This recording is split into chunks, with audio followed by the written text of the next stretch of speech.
اسلامی عقائد میں سے نا ایک بنیادی عقیدہ آخرت ہے۔ جن چیزوں پر انسان ساری زندگی اعمال کرتا ہے وہ چیزیں ہوتی ہیں جو اس کے عقیدے میں شامل ہوتی ہیں۔ عقیدہ جس طرح کا ہوتا ہے اسی طرح کا انسان عمل کرتا ہے، جو اس کی سوچیں ہوتی ہیں، جو افکار ہوتے ہیں، اسی طرح اپنے شب و روز گزارتا ہے۔ جن لوگوں کا عقیدہ آخرت مضبوط ہوتا ہے نا کہ ہم نے اللہ کی بارگاہ میں کھڑے ہونا ہے، ہم نے اس کی بارگاہ میں جا کے اپنے اعمال کا حساب دینا ہے، عقیدہ آخرت مضبوط ہو تو لازمی طور پر اعمال سنور جاتے ہیں۔ انسان جواب دہی کے تصور کے ساتھ اپنے معاملات زندگی کو بار بار صحیح کرنے کی کوشش کرتا ہے۔ عقیدہ آخرت اسلامی عقائد میں بنیادی فکر کا عقیدہ ہے، اساس ہے عقائد کی۔ اگر کسی شخص کا یہ خیال ہو جائے کہ میں بس یہی زندگی ہے، کھا لو پی لو موج کرو، تو ظاہر ہے وہ فنا کا نام جب رکھ لے گا زندگی کو اور وہ دوبارہ اٹھنے کا قائل ہی نہیں ہوگا تو وہ تو کسی قانون کا پابند ہی نہیں رہے گا، وہ تو کسی چیز کی پابندی نہیں کرے گا، کسی چیز سے پرہیز نہیں کرے گا، من چاہی زندگی گزارے گا۔ عقیدہ آخرت، اللہ کی بارگاہ میں کھڑا ہونے کا تصور، یہ انسان کو سوار دیتا ہے۔ یہ ایک ایسا مراقبہ ہے جو تزکیہ نفس کر دیتا ہے، انسان کا باطن سنور جاتا ہے، اخلاقیات میں تبدیلی آتی ہے۔ پھر کوئی کیمرہ بھی نہ لگا ہو نا، کوئی بھی نہ دیکھ رہا ہو تو بندہ پھر بھی نیک ہو جاتا ہے، چونکہ اس کا خیال ہوتا ہے میرا رب مجھے دیکھ رہا ہے، صبح قیامت میں اپنے رب کی بارگاہ میں کھڑا کیا جاؤں گا۔ تو عقیدہ آخرت کی مضبوطی، اس تصور کا مضبوط ہونا امت مسلمہ کے لیے نہایت ہی ضروری ہے۔ آپ دیکھیے قرآن مجید فرقان حمید ہماری توجہ دلاتا ہے، اور سورۃ القیامہ کے اندر اللہ کریم نے ارشاد فرمایا ایحسب الانسان، کیا آدمی اس گھمنڈ میں ہے، کیا انسان کا یہ خیال ہے ان یترک سدی، کہ اسے آزاد چھوڑ دیا جائے گا، اس سے پوچھا نہیں جائے گا؟ کیا انسان یہ سمجھتا ہے اس سے کوئی سوال؟ ایحسب الانسان، کیا انسان اس گمان میں ہے، اس گھمنڈ میں ہے ان یترک سدی، کہ اسے آزاد چھوڑ دیا جائے گا، کوئی پوچھنے والا نہیں ہوگا؟ اسے آزاد نہیں چھوڑا جائے گا، اس پر پابندیاں ہیں، اس پر کچھ قیود ہیں، اسے کچھ حدود بتائی گئی ہیں، اسے ایک دائرہ کار دیا گیا ہے، اسے بتایا گیا ہے کہ یہ حلال ہے، یہ حرام ہے، یہ تیرے لیے جائز ہے، یہ تیرے لیے جائز نہیں ہے۔ اس چیز کی حد تک تو آگے بڑھ سکتا ہے، یہاں سے اس لائن کو تو کراس نہیں کر سکتا۔ اس پر پابندیاں ہیں، ان پابندیوں کے بیچ رہ کے وہ زندگی گزارے گا۔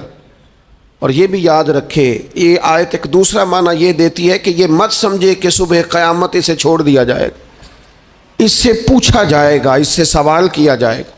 اللہ کی بارگاہ میں جب یہ کھڑا ہوگا تو اسے اپنے اعمال کا حساب دینا ہو۔ لازمی طور پر ایک عدالت صبح قیامت لگے گی، جس عدالت میں مجرم پیش ہوں گے، انہیں اپنے جرموں کا حساب دینا ہے، ظالموں کو کھڑا کیا جائے گا، ان سے ان کے ظلم کے بارے میں باز پرس ہوگی۔ تو لازمی طور پر عقیدہ آخرت کی مضبوطی انسان کو مضبوط کرتی، اس کے اعمال پر پیرے بیٹھ جاتے ہیں، وہ پھونک پھونک کر قدم رکھتا ہے، سوچ کر جملے بولتا ہے، وہ کوئی بھی معاملہ کرتا ہے تو اس میں اس کا خیال ہوتا ہے کہ میں نے دنیا سے چلے جانا ہے، میرے پاس پتہ نہیں کتنا وقت بچا ہے، لہٰذا مجھے آخرت میں پیش ہونا ہے اپنے معاملات کی آسانی کے لیے، وہاں کی آسانی کے لیے میں یہاں تھوڑا سوچ سمجھ کے چلوں۔ رب فرماتا ہے تجھے ایسے ہی آزاد نہیں چھوڑا جائے گا، آزاد پنچھیوں جیسی زندگی نہ گزار، صبح قیامت کے معاملات کو پیش نظر رکھ، اس پر غور کر۔ یہ تصور گھر کے باہر بھی پورا مضبوط ہونا چاہیے اور گھر کے اندر بھی پورا مضبوط ہونا چاہیے۔ انسان اپنے مالک سے ڈرے اور قیامت کے دن اس کی بارگاہ میں حاضری کا یقین رکھے، اور وہ یاد رکھے کہ یہاں جو کچھ، وہ دیکھے نا بچوں کو استاد پڑھاتا ہے، محنت کراتا ہے، اگر بچے نہیں پڑھتے تو ڈانٹتا بھی ہے، سمجھاتا بھی ہے، قائل بھی کرتا ہے، اور جب وہ آخری بات کرتا ہے تو پھر وہ پتہ کیا کہتا ہے؟ چلو ٹھیک ہے، اگر نہ پڑھو گے تو امتحان تو آنا ہی ہے نا، رزلٹ تو آنا ہے، پیپر میں بیٹھو گے نہیں آئے گا، فیل ہو جاؤ گے۔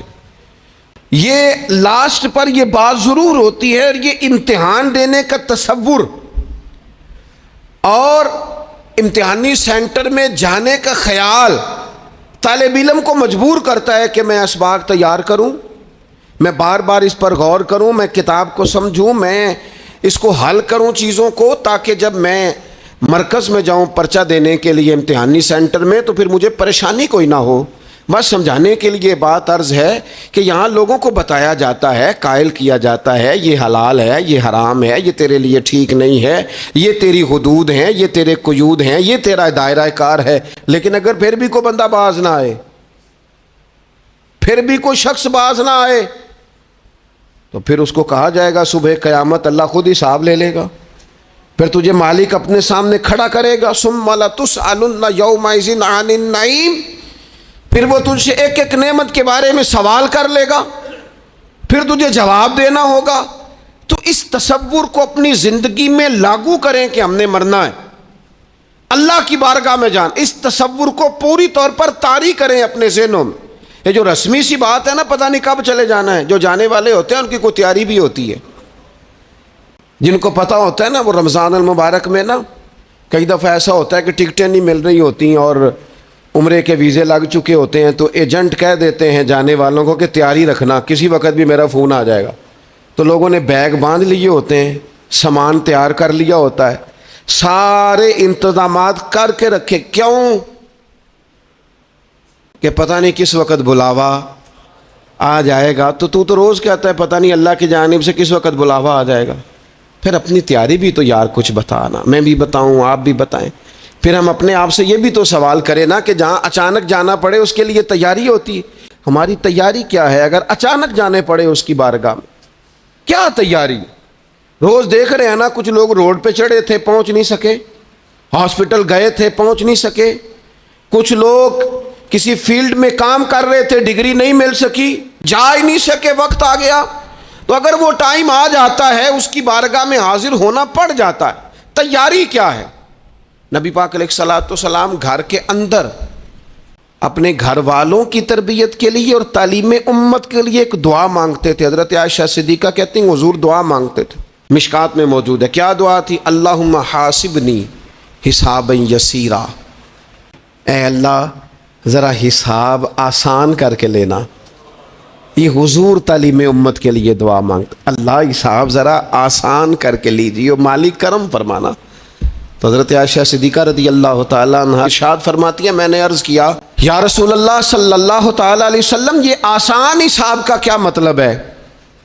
تو حضور فرمانے لگے عائشہ آسان حساب کا مطلب یہ ہے کہ رب کریم بندے کے نامہ اعمال پر نظر ڈالے گا اور پھر اللہ تبارک و تعالیٰ اس سے درگزر فرما دے گا۔ یہ آسان حساب ہے، پتہ مالک کو ہے اس نے کیا کیا ہے، پر کریم ہے نا۔ عدل کریں تے تھر تھر کمبن، اچیاں شاناں والے تے جے فضل کریں تے پھر بخشے جامن میرے جے منہ کالے، نظر کرے گا پھر معاف فرما دے گا۔ اور حضور فرماتے عائشہ یاد رکھو جس سے اس نے حساب لیا وہ پھر بڑی مشکل میں آ جائے گا، اس کے لیے مشکل ہو۔ اللہم حاسبنی حسابا یسیرا، اے اللہ تو حساب ذرا آسان کر کے لینا، ذرا آسان کر کے، اس لیے تعلیم امت کے لیے کہ امت کے دل میں خیال پیدا ہو کہ حساب دینا ہے، تو نے حساب دینا ہے، تو نے اپنے مال کا حساب دینا ہے، تو نے اپنے لفظوں کا حساب دینا ہے، تو نے معاملات کا حساب دینا ہے، تو جس کرسی پہ بیٹھا ہے، تو کلرک ہے یا صدر ہے، تو نے اپنی اس نشست کا حساب دینا، تو استاد ہے یا پیر طریقت ہے، تو مؤذن ہے یا خطیب ہے، تو جو بھی ہے تو نے حساب دینا ہے۔ تجھے تیرے منصب کے بارے میں پوچھا جائے گا، تجھے تیرے عہدے کے بارے میں پوچھا جائے گا، تجھے اپنی ذمہ داریوں کے بارے میں حساب دینا، اللہ کی بارگاہ میں تمہیں جا کے بتانا ہے کہ تم نے کیا اعمال کی۔ اس تصور کو پکا کریں اپنی، یہ تصور کتنا کو پکا ہونا چاہیے، دنیا کیا ہے اور آخرت کیا ہے۔ ہمارے ہاں لوگوں نے بہت بڑا لمبا چوڑا دنیا کا تصور بنا لیا ہے، کار جہاں دراز ہے، لمبا تصور، دنیا داری کے لیے لمبی منصوبہ بندی، دور دور تک میں نے یہ کرنا ہے، پھر میں نے یہ کرنا ہے، پھر اس کے بعد انشاءاللہ یہ کر دینا۔ یہ تو آپ نے 300 سال کی پلاننگ بتا دی ہے، یہ تو 300 سال کی پلاننگ بتائی۔ کیا بتائیں تجھے اے باپ، کیا کار ہائے نمایاں کر گئے، بی اے کیا، نوکر ہوئے، پینشن ملی، پھر مر گئے۔ زندگی تو اتنی سی ہے، اتنی لمبی منصوبہ بندی، اس میں آخرت کہاں ہے؟ اس میں اگر کسی مقام پر رب کی بارگاہ میں حاضر ہونا ہے تو وہ کہاں ہے؟ جو مرنے والے لوگ ہوتے ہیں ان کا تو جینا کچھ اور طرح کا ہوتا ہے، جن کو جانا ہوتا ہے ان کا رہنا تو کچھ اور طرح کا ہوتا ہے، جن کو کسی جگہ منتقل ہونا ہوتا ہے، جو عارضی مکانوں میں رہتے ہیں ان کا رہن سہن تو ذرا اور طرح کا ہوتا ہے، لیکن جو ہمارا انداز ہے، جو ہمارا رہن سہن ہے، جو ہمارا طریقہ کار ہے، وہ تو مستقل رہنے کا ہے، وہ تو لگتا ہے کہ کبھی چھوڑنے والے نہیں ہیں۔ اس میں تو کوئی ایسی چیز نظر نہیں آتی کہ جس میں ہم محسوس کریں کہ ہم نے چھوڑ کے جانا ہے۔ لیکن نبی پاک علیہ السلام نے جس دنیا کو ہم بہت بڑی دنیا سمجھتے ہیں، حضور نے اس کی مثال کیا دی؟ صحیح مسلم کی حدیث ہے، دیکھیں کتنا کھول کر اور کتنا آسان کر کے رسول پاک ہمیں بات سمجھاتے ہیں۔ دنیا کیا ہے، آخرت کیا ہے، یہ والی زندگی کیا ہے، آخرت کی زندگی کیا، بالکل کھول کر واضح کر کے نبی پاک علیہ الصلوۃ والسلام فرمانے لگے دنیا اور آخرت کی مثال اس طرح ہے جس طرح دریا بہہ رہا ہو اور کوئی آدمی اس میں انگلی ڈبوئے، جتنا پانی اس کی انگلی کو لگ گیا یہ دنیا ہے، اور جو باقی ٹھاٹھے مارتا دریا پیچھے ہے، سمندر پیچھے ہے، وہ سارا آخرت ہے۔ یہ اتنی سی دنیا ہے، یہ صحیح مسلم میں موجود ہے۔ اتنی سی دنیا کے لیے اتنے پاپڑ بیلنا، اتنی سی دنیا کے لیے اتنے ظلم کرنا، اتنی سی دنیا کے لیے اتنے حق ضائع کرنا، اتنی سی دنیا کے لیے اتنے لوگوں کے دل توڑنا، اتنے حقوق پہ ڈھاکہ ڈالنا، اتنا جبر کرنا، لوگوں کا مال کھانا، لوگوں کو تکلیف دینا، عزتیں اچھالنا، اتنی سی دنیا کے لیے حضور فرمانے لگے اتنی سی ہے یہ دنیا، جتنا انگلی کو پانی لگ گیا ہے وہ جنت، جو نری جنت نہیں، خدا کا فضل ہے، جو اللہ کی عطا ہے اپنے بندوں کے لیے۔ میرے کریم فرمانے لگے اس جنت میں وہ نعمتیں ہیں نہ کسی آنکھ نے دیکھی، نہ کسی کان نے سنی، نہ تمہارے دل پر کبھی خیال ہی گزرا ہوگا کہ ہمارا رب ہمیں یہ جی عطا فرمانے والا ہے۔ تھوڑا سا نا 24 گھنٹوں میں کچھ ٹائم اپنی آخرت کے لیے، اپنے سارے معاملات کو مرتب کرتے ہوئے کچھ زندگی کے کام اپنی آخرت کے لیے۔ آپ یقین کریں بچوں سے لے کر بڑوں تک، ان پڑھ سے لے کر پڑھے لکھے تک، ہم نے جس کو اپنے مزاج کے مطابق کم فہم سمجھا اس سے لے کر دانشور تک دوڑ لگ گئی دنیا جمع کرنے کی۔ وہ ایک سوچ حضرت سلطان باہو رحمۃ اللہ علیہ فرمانے لگے، ہزاروں لوگ ان کی خدمت میں آیا کرتے تھے تو کہتے ہیں رابدہ طالب کوئی نہیں ملیا، تے جو ملیا ہے طالب زردہ ہو۔ یہ تو دعا کرانے آئے ہیں کہ میرا کاروبار نہیں چلتا، یہ تو دعا کرانے آئے ہیں کہ جناب وہ میرا جو ہے وہ فلانا کیس سلجھ گیا۔ رابدہ طالب کوئی نہ ملے۔ کوئی ایسا تو آتا جو کہتا میری اس سے ملاقات کرا دے، کوئی طریقہ بتائے مالک معرفت کیسے دیتا ہے۔ کوئی تو ایسا آتا جو کہتا کہ آؤ نہ کچھ باتیں درد کی کریں، کچھ عشق رسول کی تم کرو، کچھ محبت مصطفیٰ کی میں کروں۔ کچھ ایسے آتے جو کہتے آؤ نہ کوئی ذکر چھیڑے صدیق اکبر کا، کوئی بات کریں سیدنا فاروق اعظم کی، کچھ تذکرے ہو جائیں عثمان غنی کے، تھوڑی دیر ہو نہ جائے مولا علی کا تذکرہ۔ کچھ لوگ ہوتے نا ایسے جو اس طرح کے ہوتے، لیکن وہ ہر وقت دنیا داری، ہر وقت اچھا کہیں اکتاتے بھی ہیں نا، تھک گئے کاروبار کر کر کے، کہیں اکتاتے بھی ہیں تو کرتے کیا ہیں، سیر کرنے چلے جاتے ہیں۔ میں جی بور ہو گیا ہوں کام کرتے کرتے، چلو میں اب ٹھنڈے علاقے میں چلتا ہوں۔ کبھی تو ایسا ہونا تو کہے میں نے بچوں کو بھی وقت دیا ہے، دوستوں کو بھی دیا ہے، یاروں کو بھی دیا ہے، صحت کو بھی دیا ہے، میں نے ٹائم اپنے شوق کو بھی دیا ہے، اب میں کسی کو ٹائم نہیں دوں گا، یہ چند گھنٹے میں صرف رب رسول کی بارگاہ میں حاضری دوں گا۔ تو ذرا جم کے قرآن پاک پڑھے، تو ذرا ذوق سے درود پاک پڑھے، تو ذرا شوق سے میرے محبوب کی نعت سنے، تو سارا زمانہ بھول جائے اور تو رج رج کے دعا مانگے، اپنے رب کی بارگاہ میں اپنی پریشانیاں عرض کرے، اپنے اندر کی کیفیت بیان کرے۔ دل جو سخت ہو گیا ہے، ذہن جو سخت ہو گیا ہے، جو طبیعت میں وہ نورانیت نہیں آ رہی، اس کی تو بات کرے، تو اپنے رب کی بارگاہ میں معافی کا سوال کرے، تو اس سے قیامت کے دن درگزر کرنے کے لیے عرض کرے، کچھ تو ایسا ٹائم نکلے۔ لیکن دوستو ہم تو بالکل الجھتے ہی جا رہے ہیں. وہ معاملات زندگی ہیں کہ ختم ہی نہیں ہو رہے، شوق ہیں کہ ختم ہی نہیں ہو رہے، باتیں ہیں کہ بڑھتی چلی جا رہی.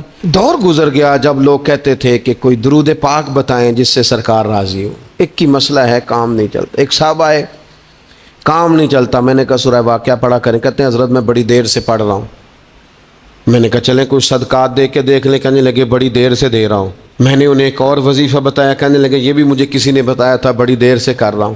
تو میں نے انہیں کہا پھر میری ایک ناقص رائے یہ ہے کہ سارا کچھ کرنے کے بعد اگر ابھی تک پھر بھی آپ سمجھ رہے ہیں نا آپ کی مرضی کے مطابق آپ پر دروازے نہیں کھول رہے، پھر آپ صبر کریں.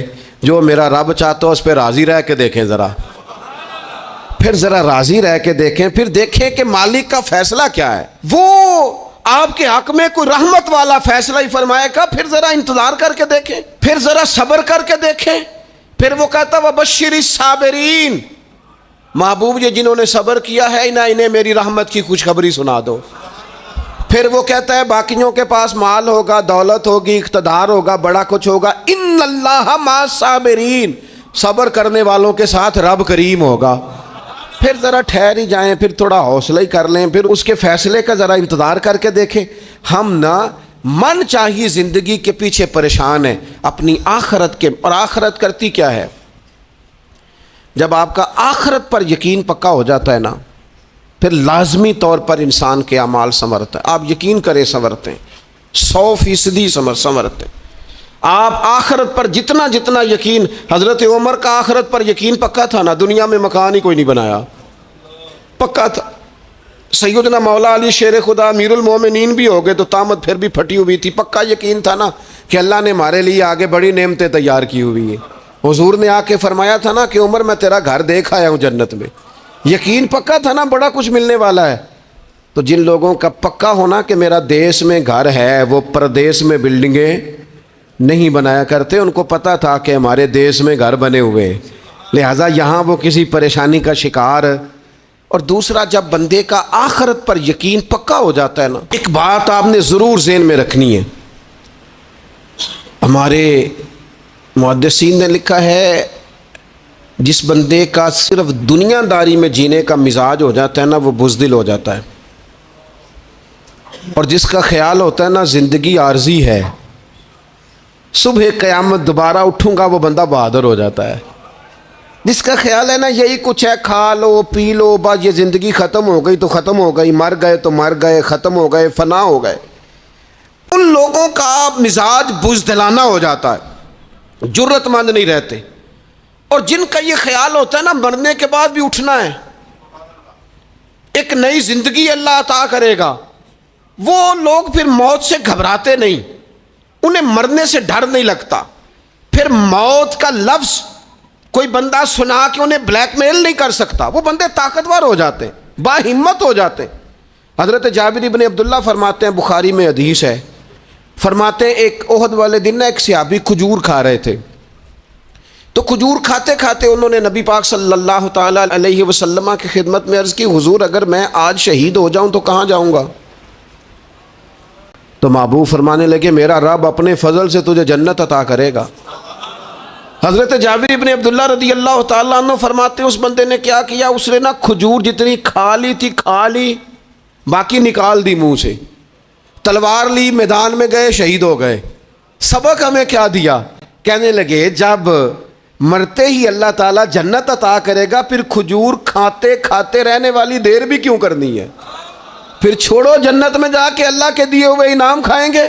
کھجور کھانے کی بھی دیر برداشت نہیں کی. یہ آخرت کا اجر، آخرت میں رب کی بارگاہ میں کھڑے ہونے کا تصور بندے کو طاقتور کر دیتا. وہ بزدل. اقبال کیا کہتے ہیں؟ اقبال کہتے ہیں موت کو سمجھے ہیں غافل اختتام میں زندگی، یہ ہے شام میں زندگی، پھر صبح دوام میں زندگی. اور حضرت بلے شاہ بھی بول پڑے، وہ کہنے لگے عرش فرشتے بانگاں ملیاں مکے پہ گیا شور، بلے شاہ آسان نہیں مرنا، ایتے مر گیا ہی کوئی ہور. یہ تو کسی. اور پھر ایک اور درویش بولے، وہ کہنے لگے وارث شاہ او کدو مر دے، وارث شاہ او کدو مر دے جنہ کیتیاں نیک کمائیاں نے. وہ تو اللہ کی بارگاہ میں انعام پاتے ہیں. ایک پل ہے موت، اس پل سے گزرتے ہیں، پھر رب کا فضل انہیں ملتا ہے. میں کئی دفعہ کہہ چکا ہوں، پھر کہتا ہوں، یہ جب بہت ٹینشن بن گئی نا، ڈپریشن بہت بڑھ گیا، کووڈ-19 کے دن تھے، کرونا کے، تو مجھے ایک سرکاری ادارے میں بلایا گیا جہاں اس عملے کو میں نے گفتگو کرنی تھی، اس عملے سے جو مریضوں کو دیکھ رہا تھا. کہنے لگے، مجھے وہاں کے جو ہیڈ تھے کہنے لگے، پیر صاحب بڑا ڈپریشن بڑا ہے، لوگ ڈر رہے ہیں. وقتی طور پہ خوف بھی بڑا تھا. تو میں نے ایک صاحب سے وہاں کہا کہ اتنا خوف کس بات کا؟ کہنے لگے، جی مجھے تو زیادہ ہجوم آ جائے تو میرا سانس نہیں نکلتا، تو قبر میں تو کھڑکی کوئی نہیں، تو تصور سوچ سوچ کے میں ڈرتا ہوں. تو میں نے کہا، ڈاکٹر صاحب، ماں کے پیٹ میں جو رب آکسیجن دیتا ہے وہ قبر میں بھی دے گا. تو انہوں نے آپ کی طرح سبحان اللہ نہیں کی، کیونکہ وہ ڈاکٹر صاحب تھے نا. سیانے بندے کو سمجھانا بھی کافی سیانے بندے کا کام ہے، وہ زیادہ سیانے تھے. دیکھیں نا، سوتے کو جگانا تو کام ہے، اور اگر جاگتے کو جگانا پڑ جائے تو بہت مشکل کام ہوتا ہے. وہ ڈاکٹر صاحب تھے. وہ کہنے لگے، جی حضرت صاحب، وہ تو ماں سانس لیتی ہے تو وہ بچے کو جاتا ہے، وہ آکسیجن ماں کے سانس کی بنیاد پہ ملتی ہے، تو قبر میں وہ کیسے ہوگا؟ میں نے کہا چلیں ٹھیک ہے ڈاکٹر صاحب، آپ کی یہ دلیل بھی مان لیتے ہیں. وہ جو انڈے سے بچہ نکلتا ہے، وہ چاروں جانب کوئی سوراخ ہوتا ہے؟ ڈاکٹر صاحب نے قلم چھوڑ دیا، رکھ دیا. میں نے کہا چلو یہ بھی بتاؤ، زندہ ہی نکلتا ہے؟ کہنے لگے بالکل. تو میں نے کہا سونا بھی نکلتا ہے؟ کہنے لگے بڑا ہی پیارا ہوتا ہے. میں نے کہا انشاءاللہ جب ہم قبروں سے نکلیں گے، مصطفیٰ کا صدقہ، یوم نحشر المتقین الی الرحمن وفدا، رب کہتا ہے تم جب نکلو گے نا قبروں سے، متقی مومن جب نکلیں گے تو رب کی بارگاہ میں مہمان بنا کر پیش کیے جائیں گے. اے رب دے پرونے ہون گے قیامت میں، وہ مہمان بنا کر پیش کیے جائیں گے اللہ کی بارگاہ، مہمان بنا کر. دوستو، قبر صرف دوزخ کا گڑھا نہیں ہے، دوزخ کا گڑھا بھی، لیکن اس کے لیے جس نے دنیا میں رہ کے صرف دنیا کٹھی کی، آخرت کے لیے جمع کچھ نہیں کیا، اور جس نے یہاں رہ کے وہاں کے لیے کوشش کی، صبح سے شام تک ڈرا کہیں میرا رب ناراض نہ ہو جائے، کہیں حضور کی بتائی ہوئی حدیں معاذ اللہ مجھ سے کراس نہ ہو جائے. جس نے محتاج زندگی گزاری، اس کی قبر گڑھا نہیں، کھڈا نہیں، بلکہ حضور فرماتے ہیں روضۃ من ریاض الجنہ، اس کی قبر تو باغ ہے، باغ. ایک منٹ کے لیے صرف سوچنا، بندہ فوت اور سیدھا اسے باغ میں چھوڑا ہے کوئی، باغ ہے قبر، باغ. اور باغ بھی معمولی نہیں، معمولی کیاری نہیں، روضۃ من ریاض الجنہ، جنت کے باغوں میں سے باغ. اور باغ اتنا سونا ہے جس میں آنکھ کھلے گی تو پہلی زیارت ہی مدینے والے رسول کی نصیب ہوگی. تو خوف آتا ہے وہاں جاتے ہوئے. پہلے بھی میں نے کہا تھا، پھر کہتا ہوں، وہ مرحوم آسی نے کہا تھا، آج پھولے نہ سمائیں گے کفن میں آسی، او قبر کی رات ہے ان سے ملاقات کی رات. آج تو ملاقات. تو یہ جو عقیدہ آخرت ہے، یہ انسان کو بزدل نہیں کرتا، بہادر کر دیتا ہے. جو لوگ عقیدہ آخرت نہیں رکھتے بزدل ہو جاتے ہیں، اور لازمی طور پر بزدل ہو جاتے ہیں. اسی طرح یہ جو عقیدہ آخرت ہے، یہ صبر و تحمل پیدا کرتا ہے انسانی زندگی میں، ٹھہراؤ پیدا کرتا ہے. انسان محسوس کرتا ہے کہ کل دنیا یہ نہیں، آگے بھی اللہ بڑا کچھ عطا فرمانے والا ہے. اس کے مزاج کے اندر تحمل، بردباری، سکون رہتا ہے. یعنی نہیں بھی اگر کسی مظلوم کو انصاف مل سکا دنیا میں تو وہ پھر بھی بے صبرا نہیں ہوتا، وہ ٹھہراؤ کا شکار ہے. اسے پتہ ہے قیامت کے دن بھی ایک عدالت لگے گی، اللہ کی بارگاہ میں جانا ہے. نبی پاک علیہ الصلوۃ والسلام نے فرمایا، اگر سینگوں والی بکری نے بغیر سینگوں والی بکری کو تکلیف دی ہوگی تو قیامت کے دن اسے بھی بدلہ دینا پڑے گا. تو یہ تحمل پیدا کرتا ہے، انسان کو ایک حوصلہ ہوتا ہے کہ ساری عدالتیں یہاں نہیں، قیامت میں بھی لگنی. جب انسان عقیدہ آخرت رکھتا ہے نا، تو پھر اس کے لیے نا رب کے رستے میں خیرات کرنا بڑا آسان ہو جاتا ہے. پھر نہ وہ محسوس کرتا ہے کہ میں نے سارا کچھ یہاں کے لیے جمع نہیں کرنا، کچھ میں نے وہاں کے لیے بھی جمع کرنا ہے.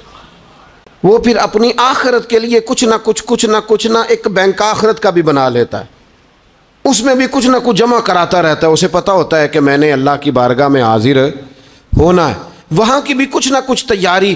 نبی پاک صلی اللہ تعالیٰ علیہ وسلم نے بکرا بھیجا گھر میں ذبح کرنے کے لیے، تو سرکار تشریف لائے سر شام، تو فرمایا کیا بنا؟ عرض کی یا رسول اللہ صلی اللہ تعالیٰ علیہ وسلم سارا بانٹ دیا ہے، محلے داروں میں، رشتہ داروں میں، غریبوں میں سارا بانٹ دیا، بکرے کی ایک دستی صرف بچی ہے، آپ کے لیے رکھی ہے۔ تو حضور نے توجہ کیا دلائی، محبوب نے کس طرف رخ کیا؟ حضور فرمانے لگے اپنے اہل خانہ سے، ازواج مطہرات سے، کریم فرمانے لگے عائشہ وہ جو تم نے بانٹ دیا ہے نا وہ سارا ہی بچ گیا ہے، وہ سارا ذخیرہ ہو گیا، وہ جمع ہو گیا ہے آخرت کے لیے، وہ ہمارے پاس بچ گیا ہے۔ یہ جو تم سمجھتے ہو نا یہ بچا کے رکھا ہے، یہ تو ہم استعمال کر لیں گے، وہ ہم نے سیو کر لیا ہے، وہ بچ گیا ہے۔ حضرت ابو ذر غفاری رضی اللہ تعالیٰ عنہ اپنے خادم سے کہنے لگے کہ مجھے پتہ چلا ہے یہاں فلاں جگہ کچھ غریب لوگ آئے ہیں، تو اس طرح کرنا، جو اچھا اونٹ ہے نا میرے اونٹوں میں سے، اچھا اونٹ وہ ذبح کر کے نا تو ان سارے گھروں میں تقسیم کر دو، جتنا گوشت وہاں بھیجو گے اتنا ہی میرے گھر میں بھی بھیج دینا۔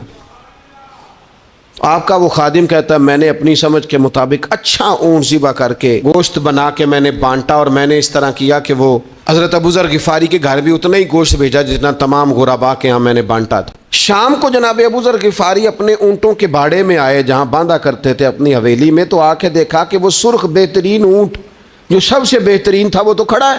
تو آپ اپنے خادم سے کہنے لگے میں نے تمہیں کہا تھا جو سب سے اچھا ہے اس کو ذبح کرنا، تو وہ کہنے لگا حضور وہ باقیوں میں سے سب سے اچھا تھا، اس سے ہی تھوڑا سا کمزور تھا، اور یہ تو آپ کی سواری کے لیے ہے نا، یہ تو آپ کے کام آتا ہے، اس پہ تو آپ سفر کرتے ہیں، اس لیے میں نے اسے چھوڑ دیا، اور اس کے بعد جو سب سے اچھا تھا وہ میں نے ذبح کر دیا۔ تو حضرت ابو ذر غفاری فرمانے لگے تو شاید سمجھا نہیں، میں اسے بھی سواری کے لیے رکھنا چاہتا تھا پر اپنی آخرت کی سواری کے لیے، میرا دل تھا وہ جو آخرت میں سفر کرنا ہے نا، دشوار گزار گھاٹیاں ہیں، ان گھاٹیوں کے لیے وہ اونٹ میرے کام آ جائے گا، لہذا میں نے تجھے کہا تھا جو سب سے بہتر ہو وہ دے دینا تاکہ ذرا میری آخرت کی سواری بن جائے، تاکہ میں ذخیرہ کر لوں۔ بڑا دیا بال بچوں کو، بڑا دیا بہن بھائیوں کو، بڑا دیا دوست احباب کو، بڑے قرضے دیے ادھر ادھر، لیکن ساری زندگی دیے، ایک موقع پر صرف آپ نے کسی کو انکار کیا نا، ایک موقع پر، تو وہ پچھلے جو 99 دفعہ آپ نے دیا ہوتا ہے وہ اس کا بھی منکر ہو جاتا ہے، وہ کہتا ہے تو نے کدی کام تے کام ہی نہیں آیا، وہ تو نے تو میری امید ہی توڑ دی، وہ سارے شکوے ساری زندگی کہاں خرچ کر دی بلا، کس مقام پر۔ اور یہاں حال یہ ہے کہ حضور فرماتے ہیں جب تو صدقہ دیتا ہے تو رب اسے اپنے دستے قدرت میں لیتا ہے، اور اس طرح تمہارے صدقے کو پالتا ہے جس طرح تم اپنے گھر میں بچڑا نہیں پالتے، اس طرح صبح قیامت تمہیں وہ نتیجے کے طور پر پلا ہوا صدقہ ملے گا۔ ہم اپنی آخرت کو چونکہ اس لیول پر یقین نہیں لاتے الا ماشاءاللہ، لہٰذا اس کی تیاری کے لیے ذخیرہ نہیں کرتے، اپنی آخرت کی تیاری کے لیے ذخیرہ کریں اور کوشش کریں کہ اور یہ عقیدہ اپنی اولادوں میں، اپنے متعلقین میں، اپنے احباب میں اس کو راسخ کریں، کوئی نہ کوئی بات عقیدہ آخرت کی، قیامت کی ضرور اس کا تذکرہ کرے، ان باتوں کو اپنی زندگی کا حصہ بنائیں۔